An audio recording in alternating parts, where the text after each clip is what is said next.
Sebagaimana arahan Bapak untuk mempertahankan daya beli pekerja atau buruh dalam memenuhi kebutuhan hidupnya sebagai akibat kenaikan harga, maka ada bantuan subsidi upah yang diberikan kepada pekerja atau buruh, mereka yang memenuhi ketentuan sebagaimana Peraturan Menteri Ketenagakerjaan Nomor 10 Tahun 2022. Data awal pekerja dengan upah 3,5 itu ada 16 juta. Kemudian setelah kami lakukan pemadanan, estimasinya sekitar 14.639.675 pekerja. Pekerja mendapatkan subsidi upah sebesar 600.000 yang dibayar sekaligus. Syarat penerima BSU warga negara Indonesia dibuktikan dengan kepemilikan NIK, peserta aktif program jaminan sosial ketenagakerjaan BPJS Ketenagakerjaan sampai dengan bulan Juli tahun 2022.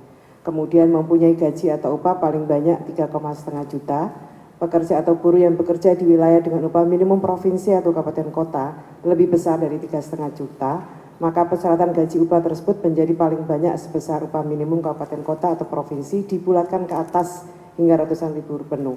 Misalnya contoh, upah minimum teman-teman pekerja di DKI, upah minimumnya 4,7, maka mereka tetap berhak mendapatkan BSU karena yang diberikan BSU di samping batas atasnya upah 3,5 atau senilai dengan upah minimum provinsi atau kabupaten kota. Ini ada pertanyaan dari teman-teman. Kemudian ini berlaku secara nasional. Jadi beda dengan subsidi upah tahun 2021 berdasarkan wilayah yang mengalami PPKM level 1. Kemudian diprioritaskan bagi pekerja atau buruh yang belum menerima program Kartu Prakerja, program Keluarga Harapan, atau Banpres Produktif untuk usaha mikro pada tahun berjalan. Ini yang tadi disampaikan oleh Bu Mensos, setiap kami menerima data, maka setelah itu kami padankan apakah mereka menerima program yang lain, misalnya program Kartu Keluarga Harapan, Banpres Produktif, usaha mikro, atau penerima program Kartu Prakerja. Dan program ini dikecualikan untuk PNS atau TNI Polri. Ini pun kami padankan dengan BKN. Kami sudah menerima data dari BPJS Ketenagakerjaan yang lolos seleksi di BPJS itu 5.099.915. Kemudian kami lakukan screening sesuai dengan peraturan yang kami buat tadi.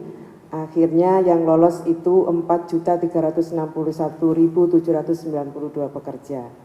Setelah itu ada verifikasi dan validasi dari perbankan yang tidak lolos 249.740. Tidak lolos itu artinya mereka tidak memiliki nomor rekening di bank. Nanti kami akan salurkan, ada dua pilihannya, akan dibukakan rekening di Bank Himbara atau akan kami salurkan melalui PT Pos. Dari tahap pertama ini dari 4,3 juta yang lolos itu 4.112.052 pekerja dan sudah kami selesai salurkan pada hari Rabu yang lalu. Semuanya sudah kami salurkan kepada 4.112.052. Hari ini kami menerima data dari BPJS Ketenagakerjaan sebesar 2.406.915. Seperti pada tahap pertama kami lakukan kami padankan dengan data penerima program yang lain dan kami padankan juga dengan apakah mereka PNS atau TNI Polri. Setelah itu seperti biasa pada minggu depan setelah selesai verifikasi validasi maka tahap kedua akan kami salurkan. Rata-rata mereka tidak bisa disalurkan pada tahap pertama karena mereka tidak memiliki nomor rekening atau nomor rekeningnya salah input. Kami masih punya waktu untuk memperbaikinya, baik diperbaiki oleh pekerjanya maupun atas masukan dari perusahaan. Rata-rata satu karena tidak memiliki nomor rekening Himbara atau nomor rekening Himbaranya sudah mati. Nanti ada verifikasi lanjutan.